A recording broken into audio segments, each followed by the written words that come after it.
మన ప్రభువైన యేసు క్రీస్తు నామములో మీకు శుభములు తెలియజేస్తున్నాను.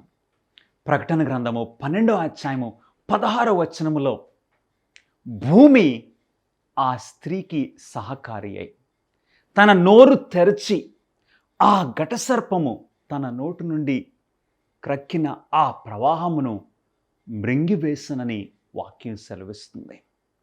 దీని అర్థం ఏంటో ప్రార్థన చేసుకుని మనం చదువుకుందాం. మహాపరిశుద్ధుడు అయిన మా పరలోకపు తండ్రి, మీ నామము పరిశుద్ధపరచబడునుగాక, మీ రాజ్యము వచ్చునుగాక. ఈ సమయమందు ఈ వాక్య భాగాన్ని మేము గ్రహించినట్లు మా మనోనేత్రములు తెరవమని, ఈ వాక్యము మంచి నేలను పడిన విత్తనముల వలె మొలకెత్తినట్లు, మా హృదయాల్లో మొలకెత్తినట్లు మీ కృప అనుగ్రహించవలసిందిగా మా ప్రభువును మీ ప్రియకుమారుడైన నజరుడైన యేసు క్రీస్తు నామములో అడిగి వేడుకొంచున్నాం తండ్రి, ఆమెన్. ప్రకటన 12వ అధ్యాయము 16వ వచనంలో భూమి నోరు తెరవడము. భూమి నోరు తెరవడం ఏంటి? బైబిల్లో 3 సార్లు భూమి నోరు తెరిచినట్లు మనకు వాక్యం సెలవిస్తుంది.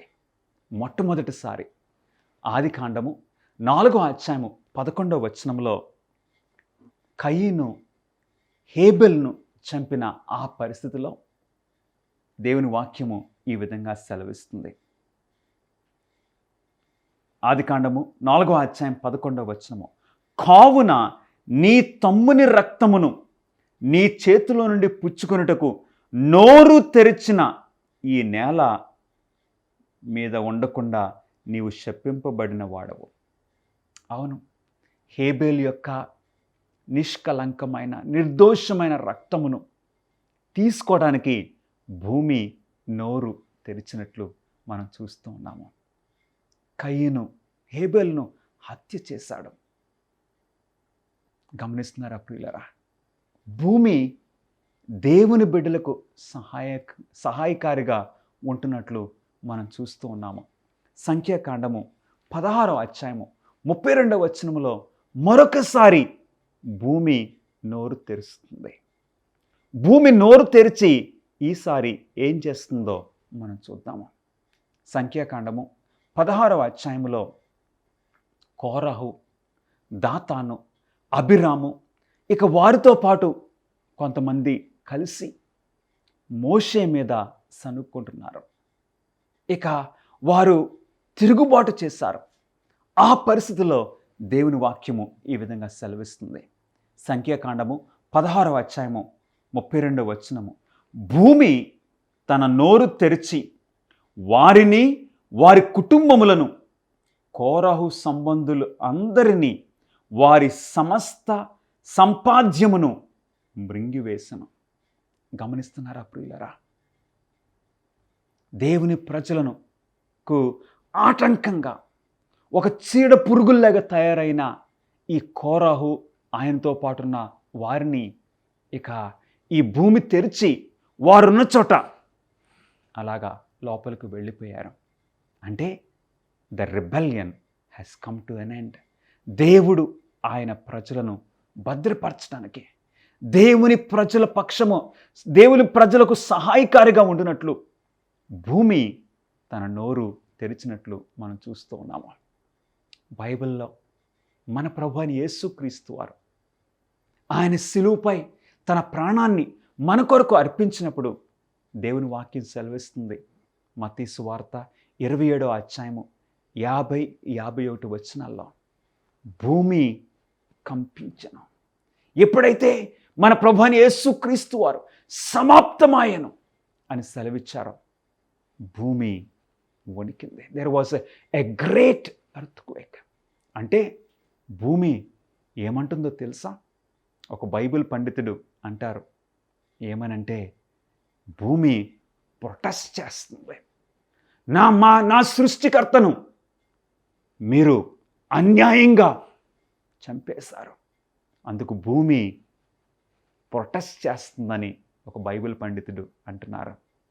మన ప్రభువైన యేసుక్రీస్తు వారు 3వ రోజున ఆయన సమాధి నుండి బయటికి లేచినప్పుడు మరలా దేవుని వాక్యం సెలవిస్తుంది.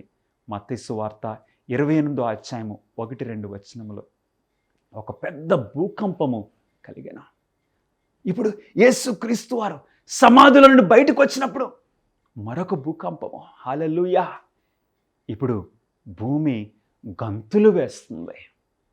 అదిగో నా సృష్టికర్త, నా రక్షకుడు, ఈ నన్ను సృష్టించిన నా సృష్టికర్త ఇప్పుడు మృత్యుంజయుడై సమాధుల నుండి బయటకు వచ్చినప్పుడు నేను నిశ్శబ్దంగా చేతులు ముడుచుకుని ఉండలేను. ఐ హ్యావ్ టు రిజాయిస్ అని భూమి కంపిస్తుంది ప్రియులారా. హల్లెలూయా! ఎంత గొప్ప విషయమో. అవును, భూమి ఆకాశములను సృష్టించిన మన సృష్టికర్త పక్షమున భూమి మాట్లాడుతుంది, భూమి సంతోషిస్తుంది. ప్రకటన గ్రంథము 12వ అధ్యాయములో ఇదిగో ఆ తప్పుడు బోధలకు, ఆ అపవిత్రమైన ఆ క్రైస్తత్వమును పాటించలేక ఉన్న ఆ క్రైస్తవులు ఇప్పుడు ఏం చేశారండి? అరణ్యమునకు పారిపోయినట్లు దేవుని వాక్యం సెలవిస్తుంది. వారు ఆ అరణ్య ప్రాంతానికి పారిపోతున్న ఆ పరిస్థితిలో దేవుడు వారికి ఒక స్థలాన్ని సిద్ధపరచారని మనము ఇంతకుముందు చూసాము. స్థలాన్ని సిద్ధపరచడం మాత్రమే కాదు, అక్కడికి వెళ్ళిపోవటానికి దేవుడు సిద్ధపరిచిన ఆ క్షేమకరమైన స్థలములో వారు ఆ పవిత్రమైన విశ్వాసమును కొనసాగించుకోవటానికి ఇప్పుడు వారు వెళ్ళిపోవడానికి దేవుడు ఆ స్త్రీకి రెక్కలిచ్చారని మనం ప్రకటన గ్రంథంలో చూస్తూ ఉన్నాము. ఇప్పుడు ఆ ఘట సర్పము అంటే సాతాను యొక్క అనుచరులు ఏం చేస్తున్నారండి?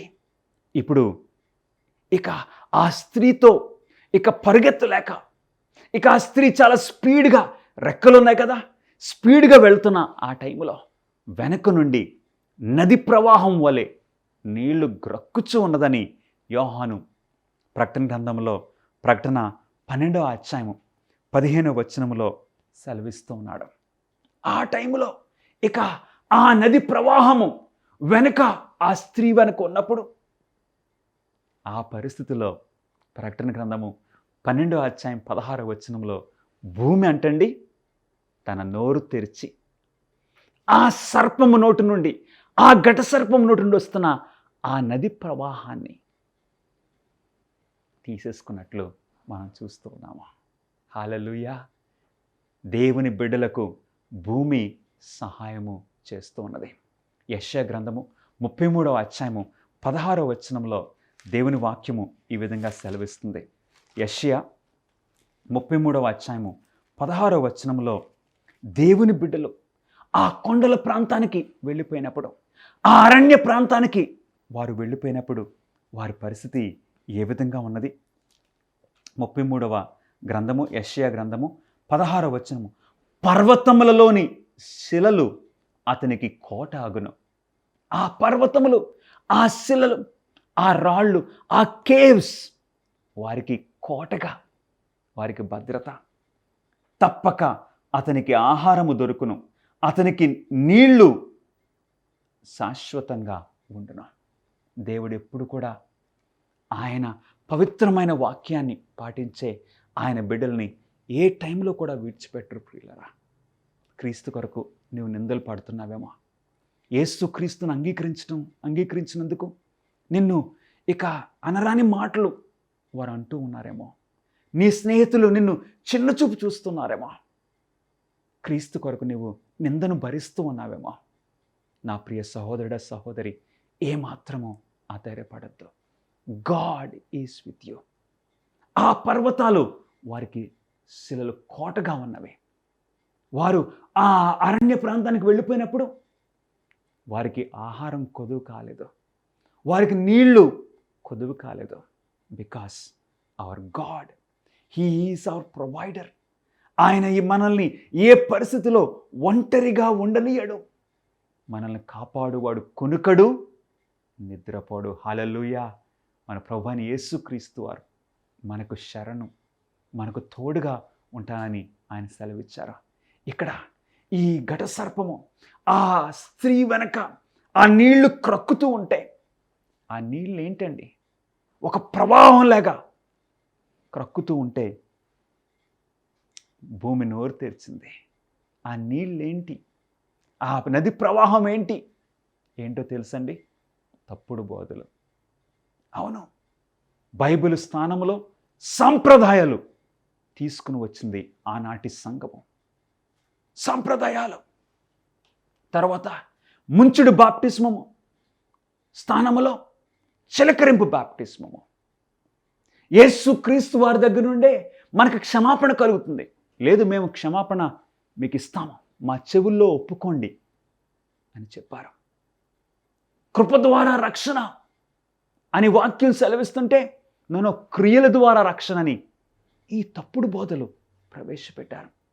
దేవుని వాక్యము 7వ దినాన్ని మనం ఆరాధన చేయాలని వాక్యం బోధిస్తుంటే, లేదు, మొదటి వారాన్ని, ఆదివారాన్ని ఆరాధన చేయాలని సంఘం బోధిస్తుంది.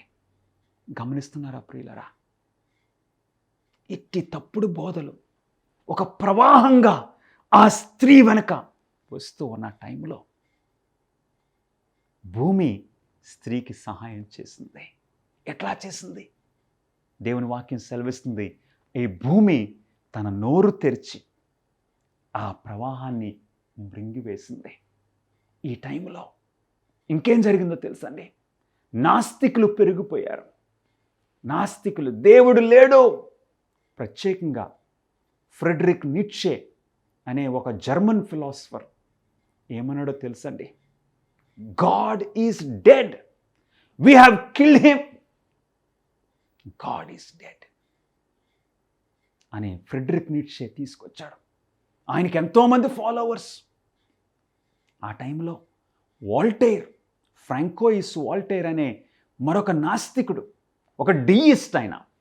అంటే నాస్తికులు అంటే దేవుని నమ్మరు, కానీ ఈ ఫ్రాంకోయిస్ వాల్టైర్ ఒక డీయిస్ట్. అంటే దేవుడు ఉన్నాడు కానీ మన గురించి పట్టించుకోడు, ఆయన స్వార్థం ఆయన చూసుకుంటాడంతే, మన గురించి ఆయనకు పట్టింపు లేదు అన్న అభిప్రాయం డీయిజం తీసుకొచ్చాడు. ఎన్నో గ్రంథాలు రాశాడు ఫ్రాంకోయిస్ వాల్టైర్ బైబిల్కి వ్యతిరేకంగా. ఈ బైబిల్లో ఉన్న ఈ అద్భుత కార్యాలు నేను నమ్మను, ఇవన్నీ కట్టుకథలు అని ఫ్రాంకోయిస్ వాల్టైర్ ఒక క్రైస్తవ కుటుంబం నుండి వచ్చినవాడు అలా బోధించడం మొదలుపెట్టాడు. తర్వాత మరొక వ్యక్తి థామస్ పెయిన్ అనే ఈ వ్యక్తి అయితే I detest the old testament అన్నాడు. ఈ పాత నిబంధన అంటే నాకు అసహ్యం అన్నాడు. ఇక బైబిల్ గురించి ఇక ఎన్నో అభిప్రాయాలు, తప్పుడు అభిప్రాయాలు తీసుకొచ్చారు. దీనిని ఏమంటున్నారో తెలుసండి? Higher criticism. ఇక బైబిల్ మీద క్రిటిక్స్ ఎంతోమంది బయలుదేరారు. కారణం ఏంటో తెలుసండి? ఆ చీకటి యుగాల టైం వలన క్రిటిక్స్, స్కెప్టిక్స్, ఏథియిస్ట్స్ వీళ్ళందరూ బయలుదేరి ఇక బైబిల్ మీద, బైబిల్ నుండి ప్రజల యొక్క దృష్టిని మళ్లించాలి. ఇది దేవుని వాక్యం కాదు, ఇది ఇంకొక గ్రంథమే, ఇందులో మనం నమ్మలేము, కట్టుకథలు, ఈ అద్భుత కార్యాలు అవి నిజం కాదు అని బోధించడం మొదలుపెట్టారు. అలాంటి పరిస్థితుల్లో క్రైస్తవ సంఘము నాకు ఎవరు సహాయం చేశారు? క్రైస్తవ సంఘము ఇదిగో అంటే పవిత్రమైన క్రైస్తవ సంఘము ఈ విధంగా వారు నమ్ముచున్న ఈ వాక్యమును దీపంగా ఆశ్రయిస్తున్న ఈ వాక్యంపై ఇలాంటి దాడులు వస్తూ ఉంటే ఎవరండి దేవుని బిడ్డలకు సహాయం చేసింది? ప్రకటన 12వ అధ్యాయం 16వ వచనంలో భూమి తన నోరు తెరిచి ఆ ఘటసర్పము క్రక్కిన ఆ ప్రవాహాన్ని మింగివేసింది. ఎవరో తెలుసండి? The earth came to the rescue of god's faithful people. ఈ బైబిల్ని, దేవా నీ వాక్యము నా పాదములకు దీపము, నా త్రోవకు వెలుగై ఉన్నదని ఎవరైతే బైబిల్ని ఉన్నట్లుగా పాటిస్తున్నారో అలాంటి వారికి సహాయకారిగా భూమి నిలిచింది ప్రియులరా. ఎలా నిలిచింది?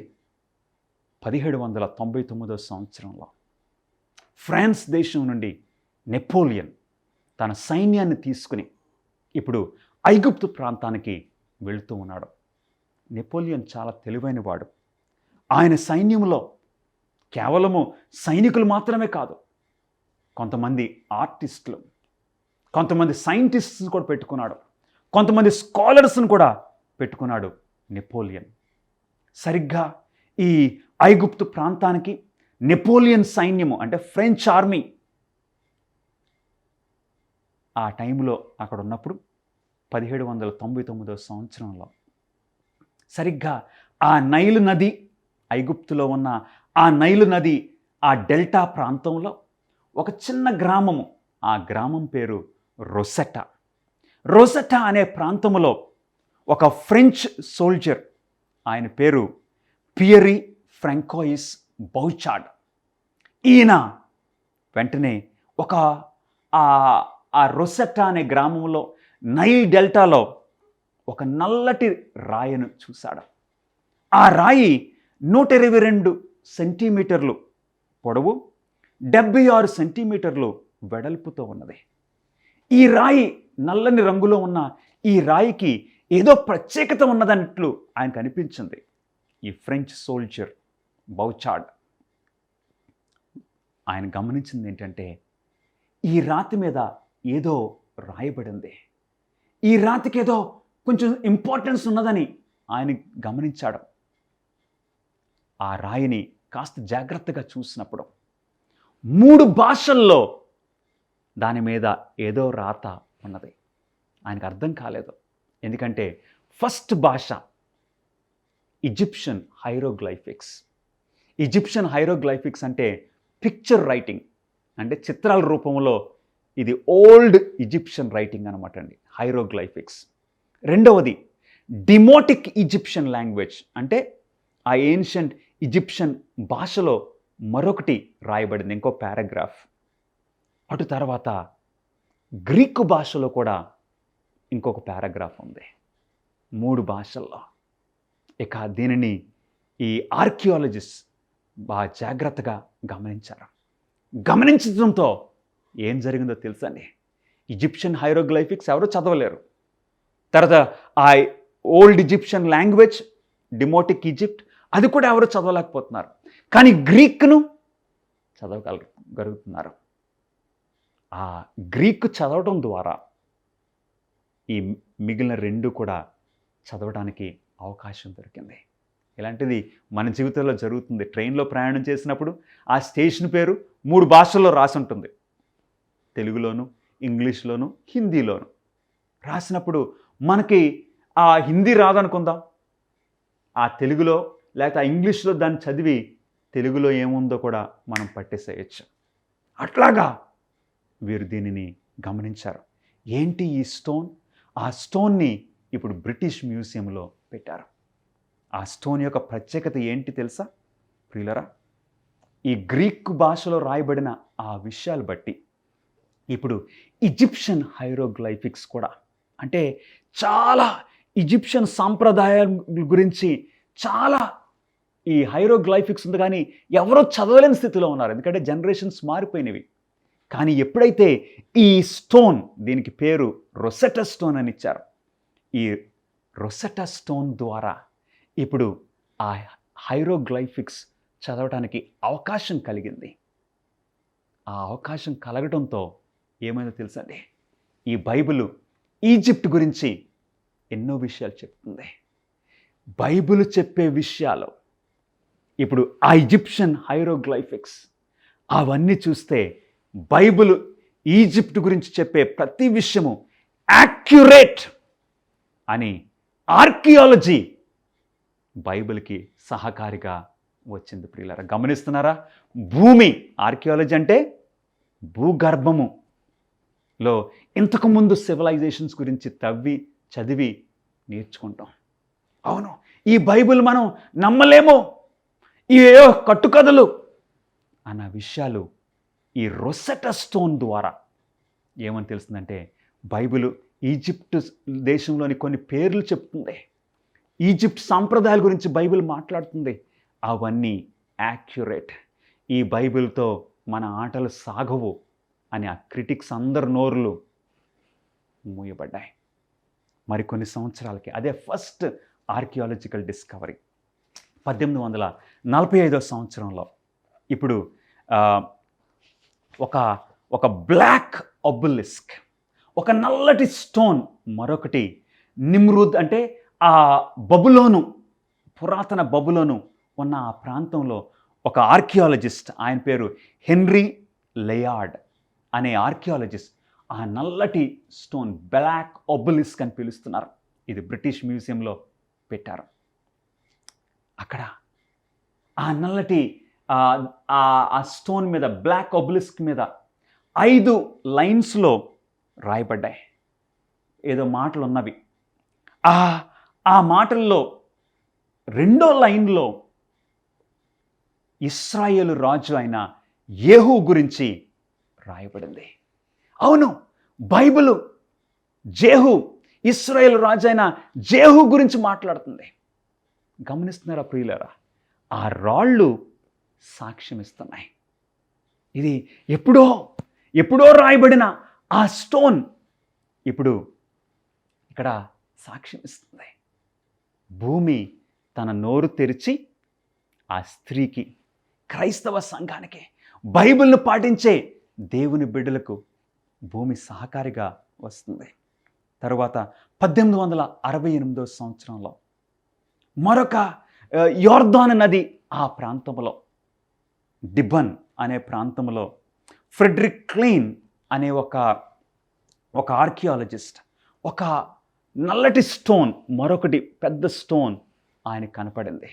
దీన్ని ఏమంటున్నారంటే, ఇప్పుడు బ్రిటిష్ మ్యూజియంలో పెట్టారు దాన్ని, మోయబైట్ స్టోన్. ఎందుకంటే మోయబు ప్రాంతంలో దొరికింది కాబట్టి.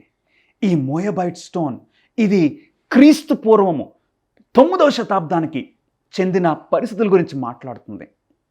అందులో ఆ రాతి మీద, ఆ మోయబైట్ స్టోన్ మీద ఎన్నో విషయాలు రాయబడ్డాయి. ఆ మోయబైట్ భాషలో ఆ స్టోన్ మీద 18వ లైన్లో, లైన్ నెంబర్ 18లో ఏముందో తెలుసా అండి? యాహోవే అనే పేరు అందులో రాయబడింది. ఎగ్జాక్ట్గా బైబిల్లో ఎలాగైతే యాహోవే, యెహోవా అని మన తెలుగులోను ఇంగ్లీష్లో ఉన్నదో, హీబ్రూ భాషలో యాహోవే అనే ఆ మాట అక్కడ కూడా ఉన్నది. అంటే ఈ స్టోన్ యొక్క ప్రత్యేకత ఏంటి బ్రదర్? మోయబైట్ స్టోన్ యొక్క ప్రత్యేకత ఏంటంటే, దేవుని పేరు ఈ బైబిల్లో ఉన్నది ఉన్నట్లుగా అక్కడ కూడా నాన్ బిబ్లికల్ సోర్స్లో ఉండటము అది చాలా సిగ్నిఫికెంట్ ప్రియులరా. అంటే ఈ బైబిల్కి అది కన్ఫర్మేషన్ లాగా ఉన్నది. ఆర్కియాలజీ బైబిల్ని ప్రూవ్ చేయట్లేదు, కానీ బైబిల్ కరెక్ట్ అని కన్ఫర్మ్ చేస్తుంది. 1879 సంవత్సరంలో ఒక ఆర్కియాలజిస్ట్, ఆయన పేరు హర్స్ముద్ రసామ్. ఈ ఆర్కియాలజిస్ట్ ఈయన ఆ పర్షియా ప్రాంతంలో ఒక తవ్వుచున్న ఆ టైంలో ఒక సిలిండర్ని కనుక్కున్నాడు. ఒక సిలిండర్ షేప్లో ఉన్న ఒకటి, దాని మీద ఏదో రాత రాయబడి ఉంది. దాన్ని ఏమంటున్నారంటే సైరస్ సిలిండర్.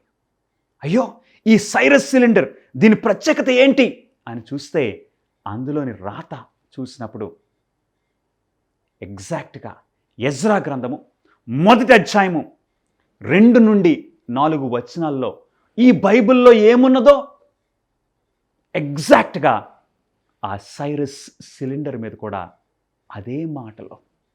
గమనిస్తున్నారా ప్రియులరా? కోరేషు రాజు దేవుని బిడ్డలకు స్వేచ్ఛనిచ్చిన ఆ మాటలు, డిక్లరేషన్ ఆఫ్ ఫ్రీడమ్. వెంటనే యునైటెడ్ నేషన్స్ ఈ పరిస్థితిని గమనించి, యునైటెడ్ నేషన్స్ జెనీవాలో, స్విట్జర్లాండ్లో వారి ఆఫీసులో ఏం చేశారంటే, ఆ ఫ్రంట్ పార్ట్లో ఈ సైరస్ సిలిండర్ని అక్కడ పెట్టారు. ఎందుకంటే అసలు ఇది మనకు చరిత్రలో హ్యూమన్ రైట్స్ గురించి ఫస్ట్ రిటన్ రికార్డ్ ఈ సైరస్ సిలిండర్ మీద ఉంది. సైరస్ సిలిండర్ మీద రాయబడిన మాటలు బైబిల్లో రాయబడిన మాటలు ఎగ్జాక్ట్గా ఉన్నాయి. ఈ stones are speaking. The spade confirms the book. గమనిస్తున్నారా ప్రియులరా? ఈ పరిశుద్ధ గ్రంథాన్ని క్రిటిక్స్, ఈ ఏథిస్ట్స్, ఈ స్కెప్టిక్స్ వీళ్ళందరూ కూడా ఇవన్నీ కట్టు కదా అంటే ఎవరు వారి యొక్క నోరులను మోస్తున్నారు తెలుసా అండి? సేవకులు కాదు, రాళ్ళు, మోయబైట్ స్టోన్, రొసెటా స్టోన్, సైరస్ సిలిండర్.